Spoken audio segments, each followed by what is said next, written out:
Hello, class. In today's lesson, we will follow up our discussion of molarity and concentration and how to make a solution with the dilution formula. We will also discuss the types of chemical reactions. So our dilution formula is M1, which is molarity, times V1, which is the volume of that particular solution, is equal to a new molarity, M2, times the volume of that new solution. This can be simplified into saying the molarity of your stock solution times the volume of your stock solution is equal to the molarity of your diluted solution times the volume of your dilution. While some solutions can be made directly from dissolving a solid solute in water, many have been made by diluting a stock solution from a chemical supplier. Dilution is the process of adding water to an existing solution, which, if you're looking at the molarity equation, increases the denominator in order to decrease the overall concentration. So the number of moles stays the same in this particular process. Molarity times a volume in liters gives you the moles. And if we're setting that equal to a new molarity and a new volume, moles has to stay the same. The stock solution is usually more concentrated and comes from a chemical supplier. We also have some glassware to discuss, such as the different kinds of pipettes, which are used for accurately measuring and transferring a given volume of solution. A graduated measuring pipette is used to measure volumes for which a volumetric pipette is not available. It has different marks on it, as you can see in the tube with green liquid in figure 411. A volumetric or transfer pipette is very similar to a volumetric flask in that it only has one marking and therefore is only one measurement. It's very accurate for that measurement, but it can't measure anything else. The process for making a solution via dilution is to measure the quantity of stock solution determined from your dilution formula. Place it in the volumetric flask, and then fill the volumetric flask with distilled water until you reach the volume marking on your volumetric flask. You can see this in figure 4.12 below. Some safety considerations, particularly as it pertains to diluting acid. When you add water to a stock sample of acid, a highly concentrated solution of acid can be relatively reactive to any new addition. The reaction of concentrated acid with a small amount of water is very exothermic. The solution can boil, which results in concentrated acid splashing out of the container. Therefore, you should always add acid to a sample of water when diluting to reduce the likelihood of a dangerous splash. So if you're trying to make a solution of a particular acid, this process that you have pictured here won't quite work. What you should do is put a little bit of water in your volumetric flask first, then, as step A suggests, deliver your acid using the volumetric pipette or the graduated pipette. Then continue adding water until you reach the mark.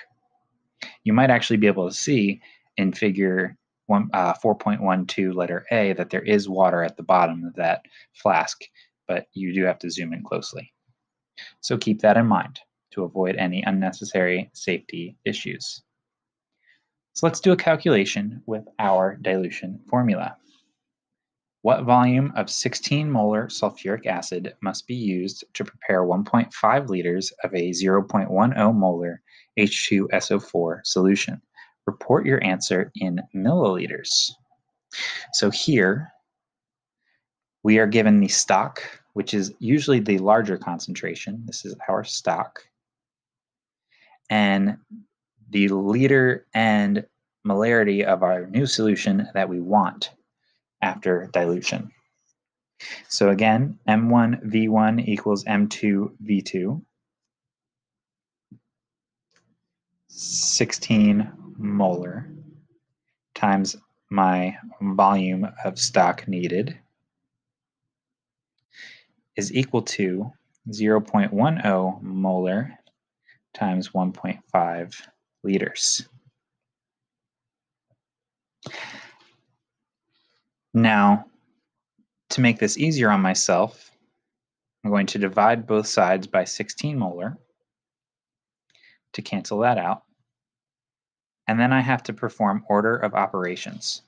So I need to multiply the 2 on top, because that's multiplication when there's 2 sets of parentheses next to each other, then divide by the bottom.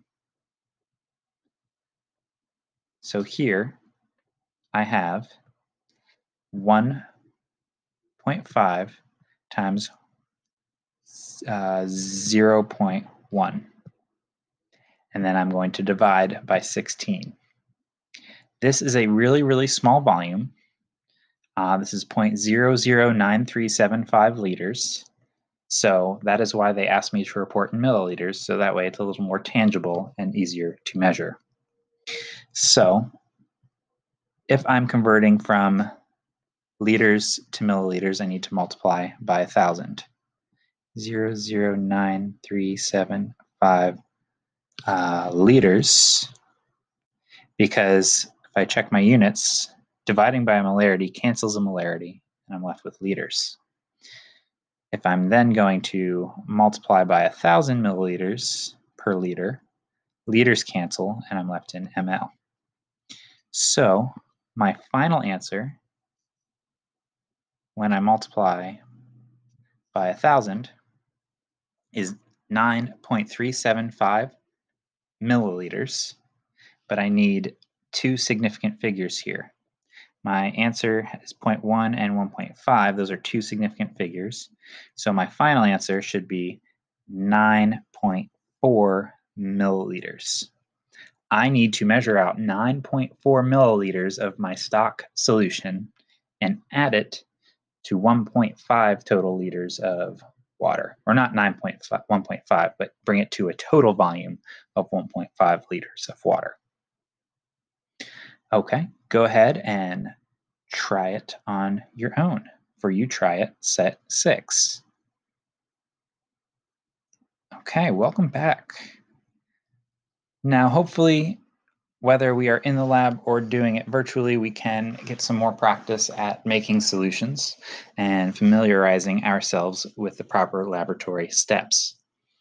Before we can do much else with solution stoichiometry, we need to review and recap the different types of chemical reactions. Now, the types of chemical reactions are not something that's directly assessed in AP chemistry, but that background knowledge is necessary to understand the relevant chemistry you have to describe. So we know a chemical reaction transforms elements and compounds into new substances. You have the breaking and forming of bonds and a rearrangement that occurs. Not all reactions will fall neatly into one category. There are 5 main categories we looked at in first-year chemistry, and we will recap those here. And there are some new categories that can fall under those 5 that are important for solution chemistry. The chemical equation, when balanced, shows the relative amounts of reactants and products. The first type of reaction we're going to look at is a synthesis reaction. This is when 2 or more reactants combine to form one product. So A plus B is the generic form of reactants, reacts to form AB as the new compound. An example of this is magnesium metal burning in the presence of oxygen to form 2 moles of magnesium oxide, which is a solid. You can go ahead and watch this video on your own time, but it does have a very bright light associated with it, and I personally have demoed this with my first-year chemistry students. The opposite of a synthesis reaction is a decomposition reaction, and this is when one reactant breaks down into 2 or more products. A popular demonstration is referred to as the elephant toothpaste demonstration. This is when hydrogen peroxide, H2O2, breaks down to form 2 moles of water and a mole of oxygen. This is a relatively exothermic process and is sped up by a catalyst in most cases, and therefore has some pretty interesting effects. We also have single replacement reactions. This is when a single uncombined element replaces another element in a compound. Sometimes the term displacement and replacement are used interchangeably, so you might see single displacement or single replacement depending on which text that you use. The generic form A plus the ionic compound BC reacts to form a new ionic compound AC plus B. Here you have zinc reacting with hydrochloric acid, HCl, to form zinc chloride and hydrogen gas. You see that zinc was by itself at the beginning of the reaction. It is now part of the compound in the products. H was part of a compound in the reactants and is now by itself as H2 gas. A very similar process occurs when you have two solutions of ionic compounds mixing together, and this is a double replacement or double displacement reaction. The anions, negative charges, and cations, positive charges, of two compounds switch places and form two entirely different compounds. Sometimes it's referred to as metathesis or exchange reactions.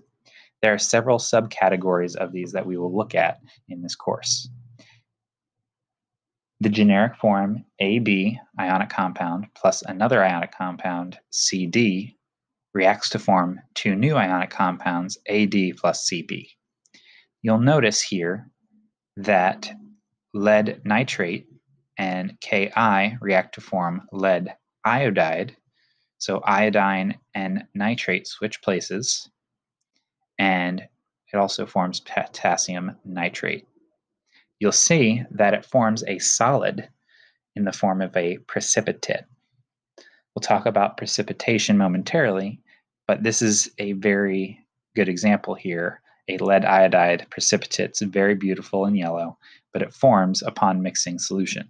What's cool is both of these solutions are clear to begin with, and then when we mix them, you get the yellow solid. One more type of generic reaction we will talk about is a combustion reaction, and there are two subcategories of these. The reaction between any combustible material, aka that means it can burn, and an oxidizer, such as oxygen, can form an oxidized product. The products are oxides, meaning that they have combined with oxygen of that which is combusted. The most popular or common type you will see is the combustion of hydrocarbons. Compounds containing C and H react with oxygen to form CO2 and water. Can also occur when other elements are present, like oxygen or nitrogen. So, for example, C sub X, H sub Y, O sub Z can combust to also form CO2 and H2O. Or you could have nitrogen-containing compounds that combust to form nitrogen oxides, abbreviated as NOx. When you are talking about nitrogen-containing compounds such as NOxes, those ones have an environmental impact and are often studied. So if you are interested in climate change and environmental science, you've probably seen or heard of NOx before. If not, I recommend checking it out. The other combustion category we see is the combustion of metals. Sometimes these are considered synthesis reactions, but group 2 alkaline earth metals will combust in the presence of oxygen to form a metal oxide, like we saw above with our magnesium oxide.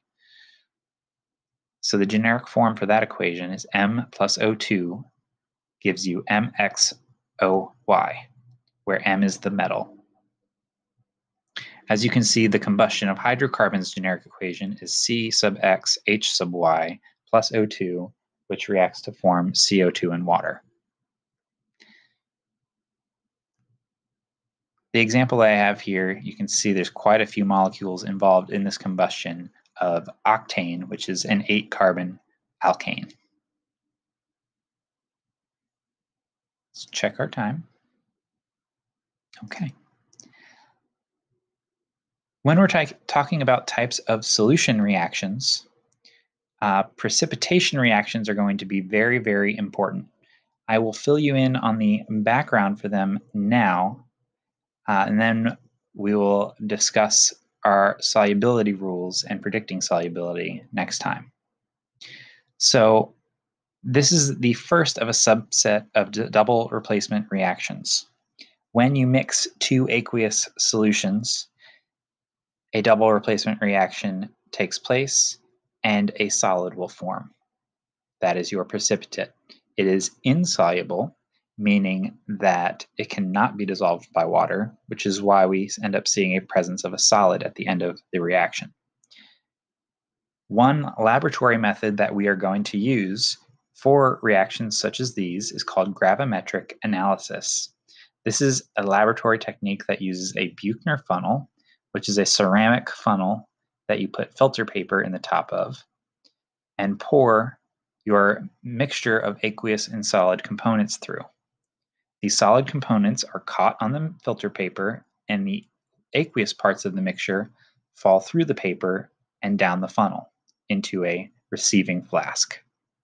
This leaves the solid precipitate on the filter paper, which then you can dry and mass for yield analysis purposes. The last thing we'll talk about before our next lesson is solubility rules, and we'll recap these again then. There is a comprehensive set of rules that can help identify which cations and anions are insoluble in water. Back in the day, you had to memorize all of the solubility rules, and it was painful. It was not fun. I had to memorize all of them. Do I remember all of them now? No, and that's okay, because we really only need to know the following. All sodium, potassium, ammonium, and nitrate-containing salts are going to be soluble in water. All halide salts, salts that have a halogen such as fluorine, chlorine, bromine, or iodine, are also soluble, except when bonded to silver, mercury, or lead. That is the extent of the solubility rules you need to know, and we will put them in practice on our next lesson. That is all for this lesson. See you in the next one.